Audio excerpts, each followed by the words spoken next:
Good morning, dear students. This is Dr. Savita Tilme. Welcome back in the online lecture series. And as we have already started cell biology, that is zoology paper 2 from semester 2. So, chapter number 3, which we have already started, and under which we studied the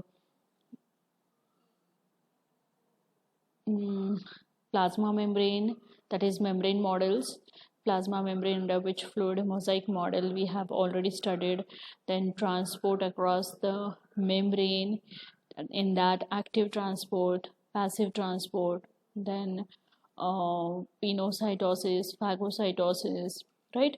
So all these things which we have already studied in detail. Now in the present lecture we'll be studying the membrane receptors, right? Okay, so membrane receptors. So membrane receptors are what? Basically they are nothing but the macromolecules that have the dual function of recognition or recognizing a chemical signal and initiating a biological response. What are the macromolecules, or what are the membrane receptors? Membrane receptors are basically nothing but the macromolecules that has a dual function. What is the first function? Recognition.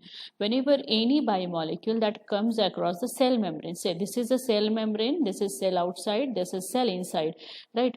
Any biomolecule, say this is a drug that is coming across to the plasma membrane. Now the membrane receptor, what they will do, they will first of all recognize it, whether it does need to be sent inside or not. That is been done on the cell surface by the membrane receptors, right? So they first recognize the chemical signal of that coming molecule and then initiate a biological response. So that response will again change the membrane potential of this cell and that facilitate inside entry of that biomolecule, right? Okay, then several cellular regulatory agents are there, just like peptide, hormones, neurotransmitters. Okay, they are also called as a ligands, means a molecule that initiate specific kind of a response or that initiate a specific kind of a signal on the cell membrane is said to be the ligand. And for example, peptide, hormones, neurotransmitters are also called as a ligands because they perform similar kind of functions. They're going to initiate the cell signaling and then biological response has been conducted, takes place in the cell membrane. So at the receptor site, means at the outer side. So this is the receptor site, outer side, on which the receptors are there. To that receptor, ligand molecule or a drug molecule get attached, right? So at the receptor side, there is a specific type of binding that involve a ligand receptor interaction. So whenever that receptor ligand molecule get attached with the receptor molecule, forms a specific kind of a molecule called as a ligand receptor molecule or ligand receptor complex. Several kinds of receptors are also present, and these response by interacting with the enzymes adenyl cyclase. So here different enzyme is given, that is tyrosine kinase is given. So similarly, adenyl cyclase is also one of the kind of enzyme that interact with the ligand or receptor molecule and brings about number of cyclic changes within the membrane. As a result, cyclic AMP, that is called as a CAMP. Okay, so that CAMP is produced from the ATP. Several receptors that are specific for different ligands may act on the single type of adenylase cyclase, right? So varieties of receptors may be there. This is the tyrosine kinase enzyme, but instead of this, another one, that is adenyl cyclase enzyme is present, and that adenyl cyclase is going to show or going to interact with the different types of receptor molecules right across the plasma membrane. Now after that, the important point is that the effect of the ligands is not additive. In other words, the system behaves as thought several receptors are coupled to one molecule of enzyme right? So several molecules are there, they can coupled with the one molecule of enzyme. So means varieties of receptors can be going to stimulate the adenyl cyclase chain and further release of ATP. Then to explain this phenomenon, varieties of scientists, they postulated uh, number of hypotheses, like mobile hypothesis, which is based on the fluidity of a membrane. Okay, but that is a different part.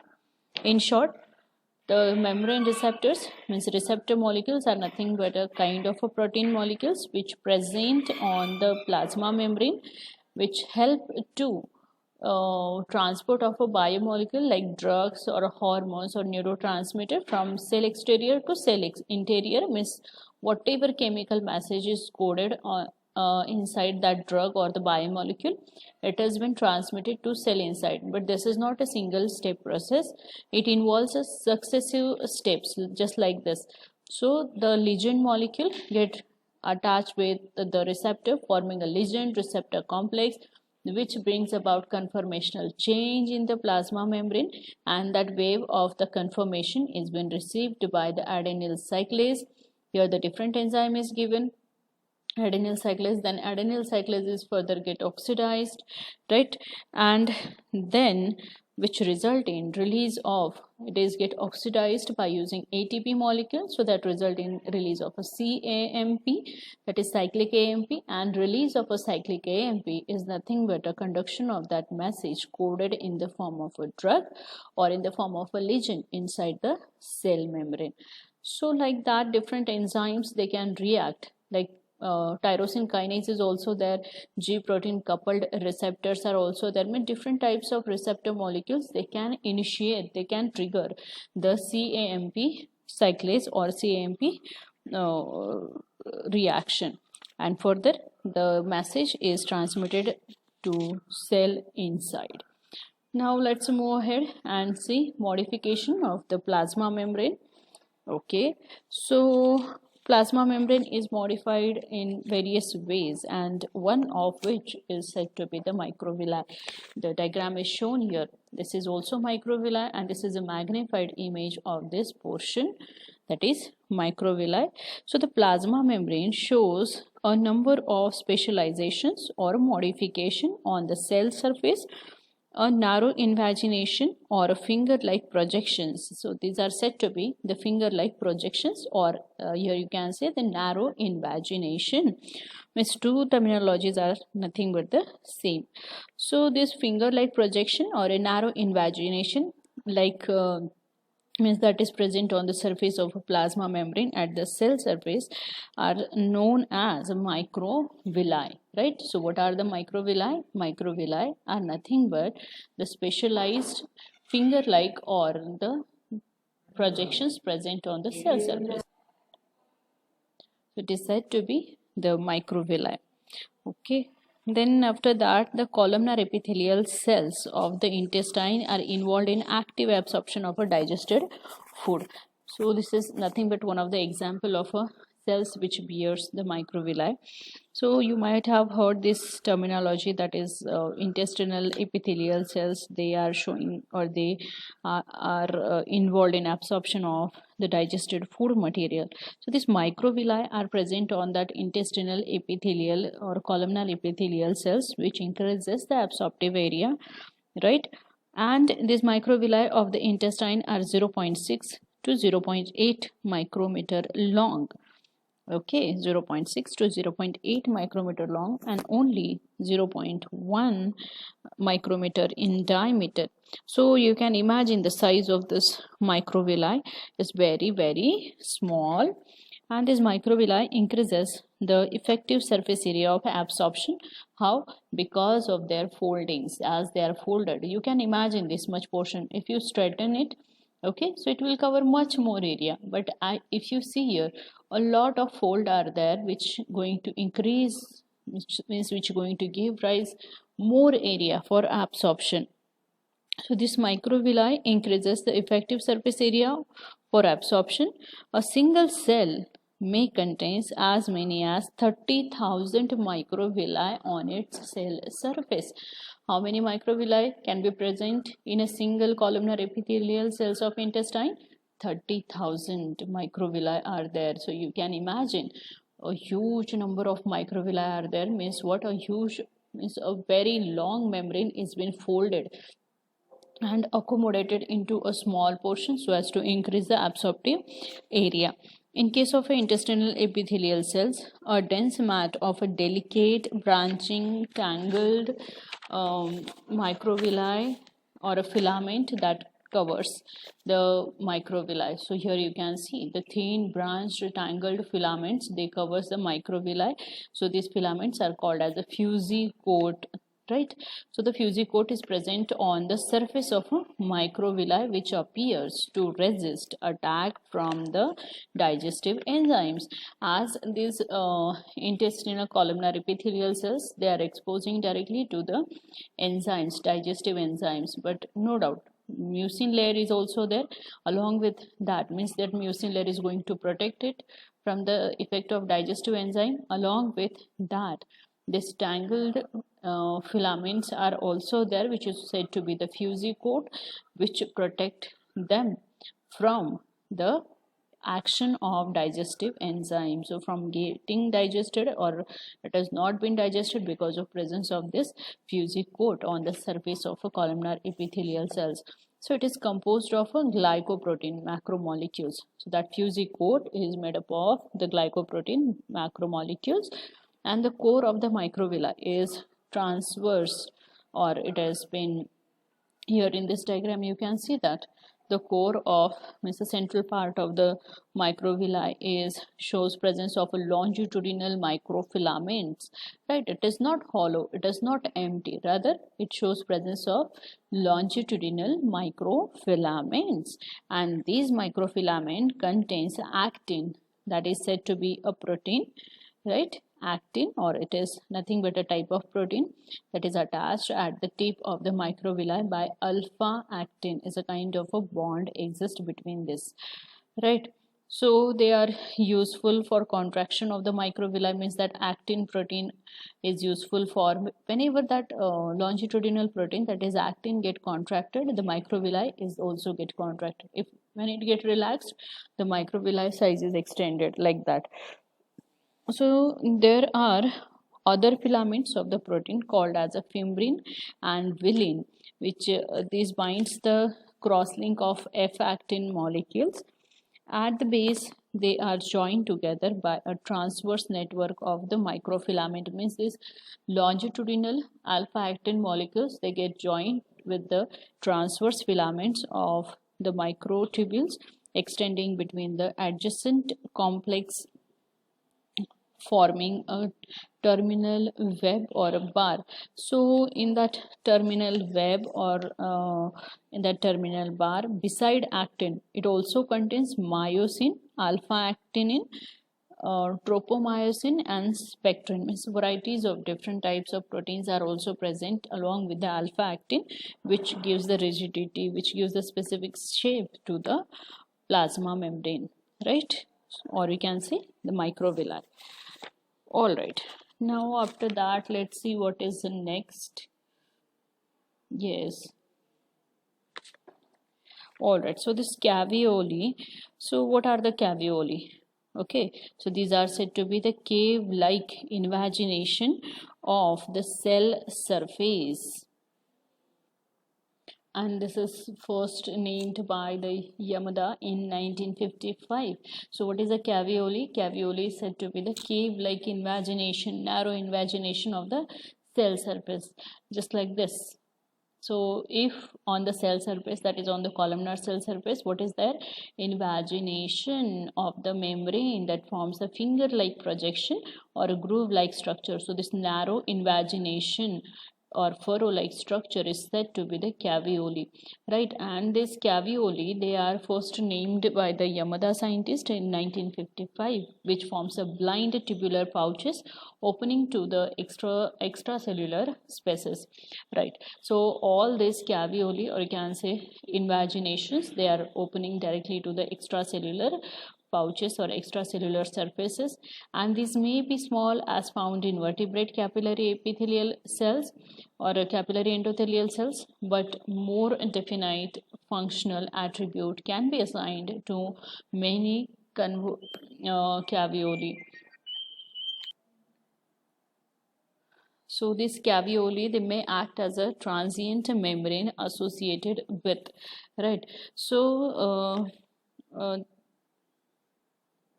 this transient membrane that is helpful for many cellular activities and may be useful for transportation across the membrane. So secretion and uptake of the material into the cell by the endocytosis, many small caveoli, they are involved in it, as well as the vesicles may be separate secretory in nature. They also get detached from this caveoli, right? So caveoli is what? Caveoli is nothing but the inward cellular invagination, and that is performing many functions like secretion as well as the intake of the material like endocytosis. After that, the functional complexes. So functional complexes are what? Are nothing but the characteristic junctional complexes have been shown operating for keeping the adjacent cell together. Okay, so these are said to be the junctional complexes, means the complex or a specific kind of a structure present at the junction of two cells, that is between the two cells, and these have been useful for keeping the adjacent cell together. So that junctional complexes are helpful for holding cell together, just like this. So this is said to be a tight junction. Okay, so junctional complex, it is a kind of which helps to keep these two cells together. It is to hold these two cells together. So it is again a kind of a functional complex. So these junctional or functional complexes are said to be the electron microscopic structures, and further they are categorized into tight junction and gap junction with the help of electron microscopic photographs. So the tight junction and gap junction are the two main types of these functional complexes, and further desmosome is also there again. But before starting with the desmosomes, let's have a look on this tight junction.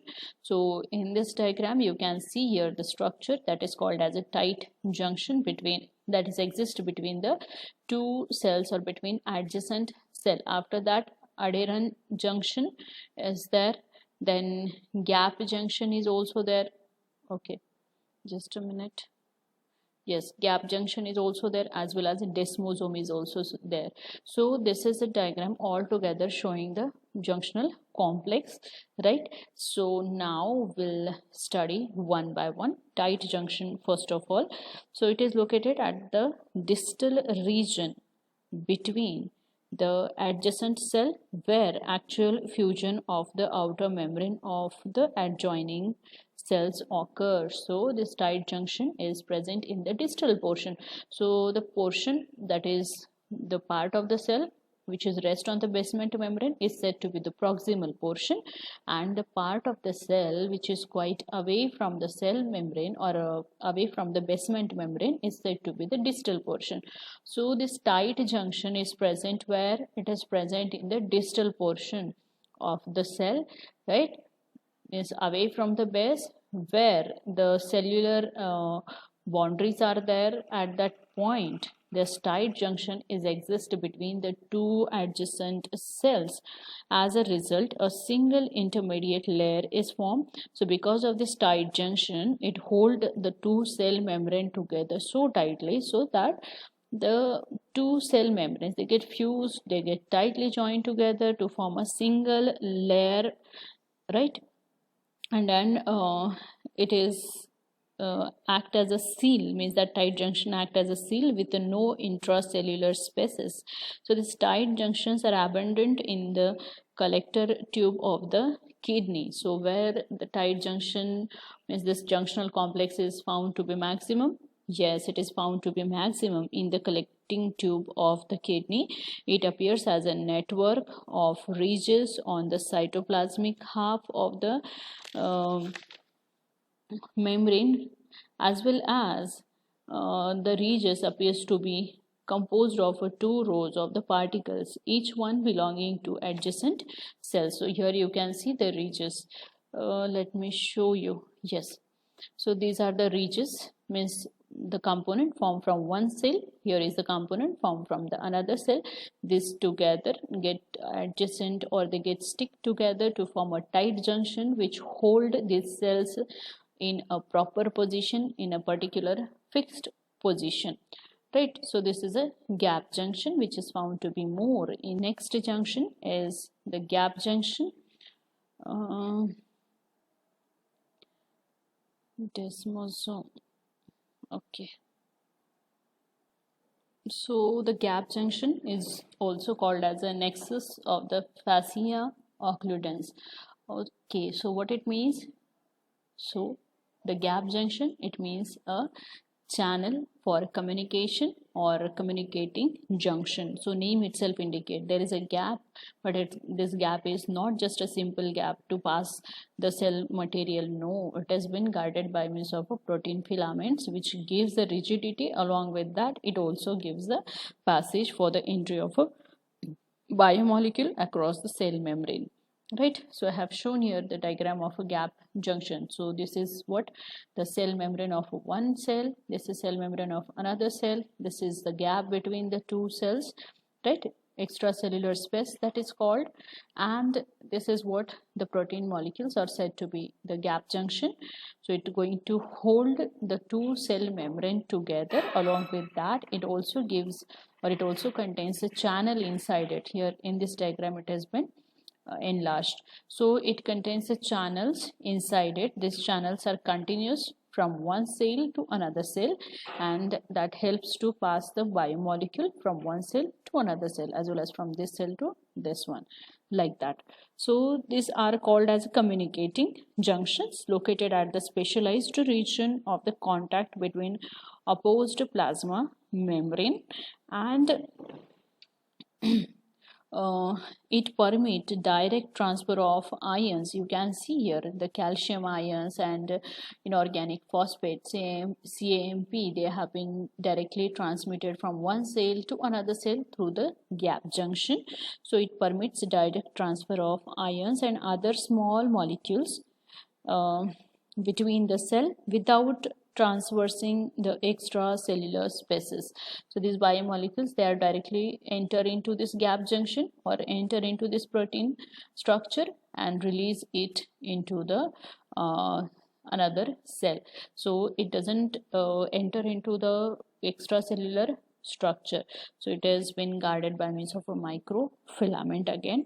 So this gap junction is characterized by 2 to 4 nanometer. It is the size of 2 to 4 nanometer, that is near about 20 angstrom space between two molecules. So yes, this has been 2 to 4 nanometer, so 20 angstrom space is there, and the gap is filled with a densely packed protein, right? So here inside this gap, this is a part of a, or this is a gap junction, and this is not empty totally inside it, but it has been filled by the densely packed proteins, and each of which appears to be the channel. Okay, so this is one protein, another, like that. 6 number of densely packed proteins are there, and these proteins appears to be the channel that connect two cells together. And in tangential section, or okay, in a specific way, if you see this gap junction, it shows a hexagonal arrays of 8 to 9 nanometer particles. Okay, that is going to be more in detail. In simple language, we just have to keep in mind the gap junctions are nothing but the channels which join two cells together, right? The biomolecules like ions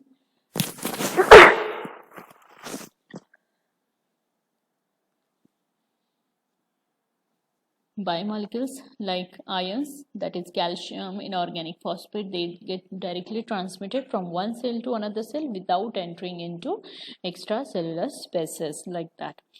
Okay, so let's move ahead and see what is next.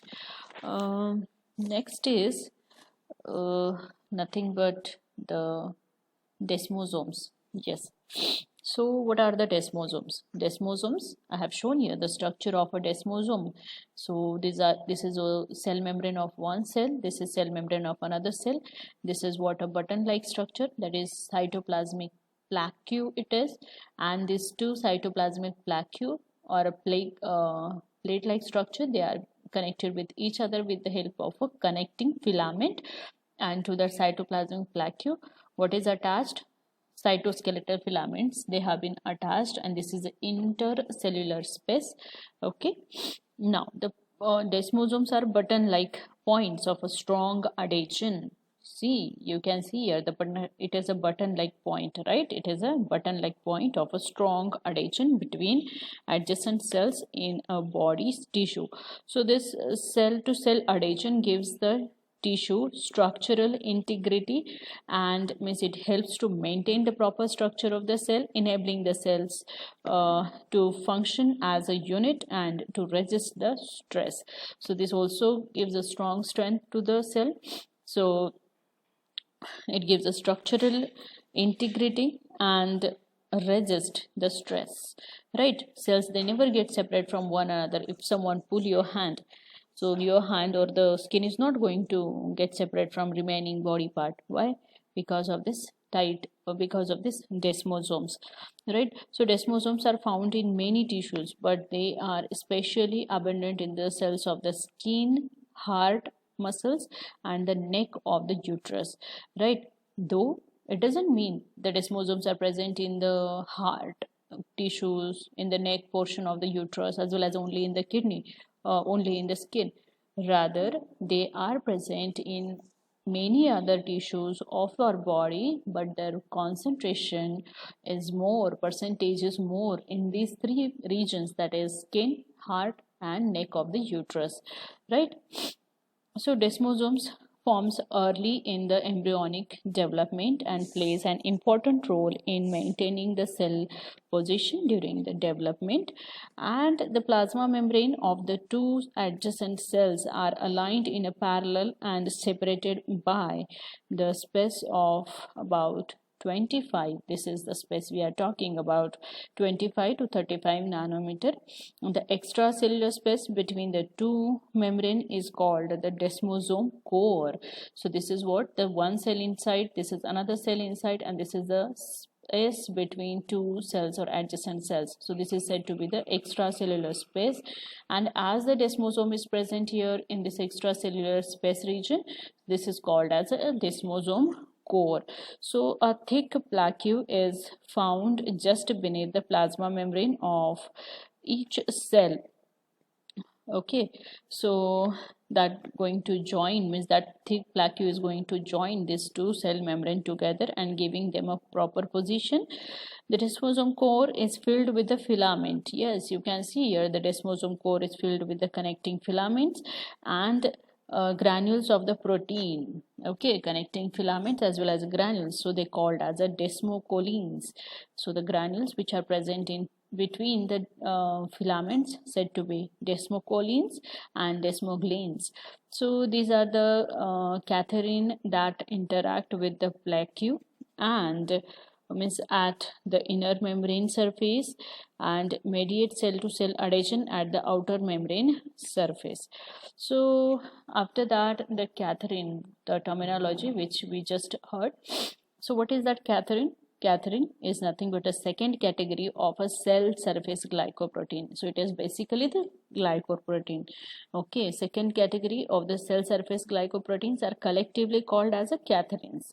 Okay, and there are different types of catherins present in the body of animal: A catherin, N catherin, and P catherin, like that. Okay, so the first category of the cell surface glycoprotein is known as a neural cell adhesion. Okay, neural cell adhesion molecules, or NCAM or NCAT. NCAT is said to be the neural cell adhesion molecules, and they form in the early embryonic development and is found on the surface of the nerve cells. So this N-catherin is neural cell adhesion found on the surface of the nerve cells as well as the glial cells and causes them to stick together, right? Okay, then this E. catherine is found on many types of epithelial cells, so it is also called as epithelial cell adhesion. And this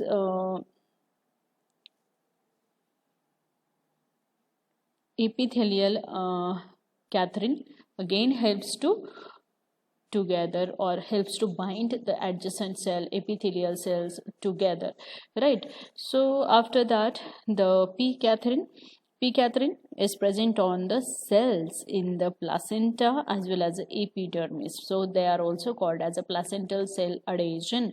So all this catherine are basically what is nothing but a secondary type of a glycoprotein which helps for the adhesion or attachment of the adjacent cells. So these three catherines are homologous transmembrane glycoproteins and are made up of 700 amino acid residues, and they plays important role in the latter developmental stages of the vertebrate, though they form in the embryonic stage, right? Okay, after that, let's move ahead and see what is there. Types of desmosomes. We are not supposed to go in very much detail of the desmosomes, but superficial types of the desmosomes we will study. So desmosomes are what? Desmosomes are nothing but a button-like structure present on the cell surface, right? Or present between the adjacent cell. Okay, so they are the button-like structure. So there are three main types of desmosomes, namely belt desmosome, spot desmosome, and hemidesmosomes. Which are they? Belt desmosome, spot desmosome, and hemidesmosome. Now let's study each of which one by one. So belt desmosomes, it is again called as a zonula adherens, okay, because it is for the attachment. So these are formed at the interface between the columnar cells, just between or just below the free surface. Just I showed you, right? I have shown you earlier. Yes, here is the zonula occludens. It is okay. It has not given here, but this belt desmosome is present at this point towards the free end of the cell, right? At this point where the tight junction is the given, it is present nearby to that area. Okay, so this belt desmosomes, they are formed at the interface between the columnar cells, that is columnar epithelial cells, just below the free surface. It is also called as a terminal bar or the intermediate junction. So under electron microscope, the belt desmosomes forms a band that girdles the inner surface of the cell membrane, and this band passes a web of 6 nanometer actin filament. So means what? This belt desmosome is guarded by means of the actin filament. Okay, now the next one is the spot desmosome. So it is also called as a macula adherens, and it is used, or it is nothing but a fastening body or binding body. No doubt all the desmosomes, they are nothing but the structure of attachment, structure of holding, structure of adherence, right? But as different types of desmosomes are observed, means there is a modification observed in the desmosomes. So belt, spot, and hemidesmosomes like names are given. So the spot desmosome is nothing but what? It has nothing but the fastening body or the binding structure, binding body.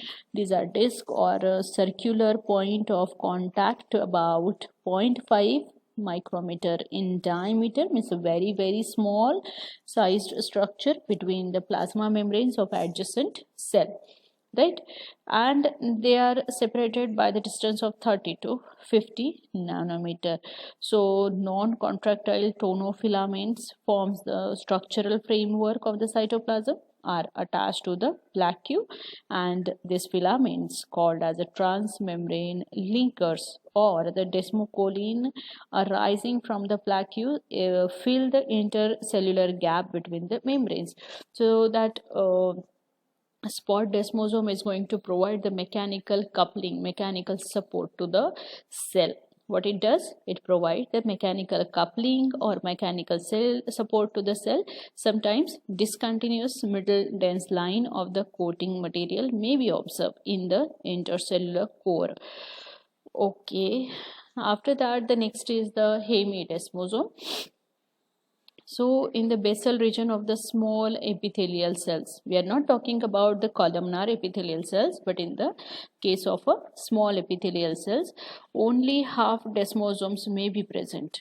Okay, and that half desmosome is called as a hemidesmosome, and they are useful as anchoring sites for the bundle of tonofilaments and also for joining the cell membrane of the epithelial cells, right? So this hemidesmosomes used for what? It is used for anchoring, holding or adhesion of the adjacent cells, or bundle of tonofilaments are going to present, they are present there, and which help to hold the all filaments, that is adjacent cells together.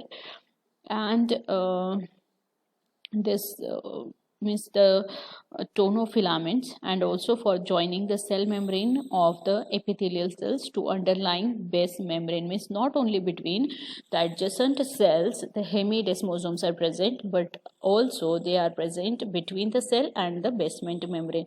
So why and how the basement membranes they remain attached with the cell? So one reason is that no doubt the cellular cement is also there, but apart from that, one reason is that hemidesmosomes which are present between the cell and the basement membrane, which hold it together. Okay, after that the septate desmosome terminal bars are there, but it is not included in our syllabus, so we'll not go in detail with remaining types. So these are the three main types of desmosome: belt desmosome, spot desmosome and hemidesmosome.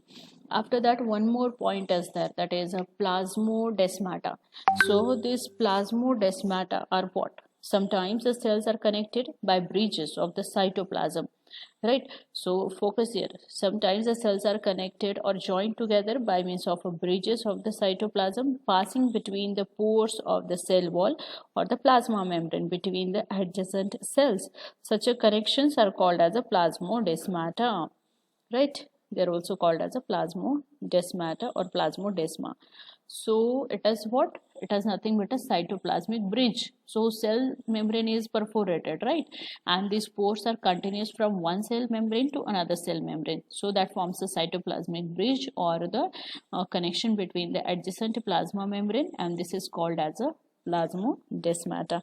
So they are usually simple, but anastomosing plasmodesmata may be found, means they are usually simple but complex structures can be observed, and the number and distribution is variable again. Okay, they are not remain constant like 2 plasmodesmata per cell, 3 plasmodesmata per cell. No, their number may be variable depending upon the functional activity, or you can say metabolic activity of the cell.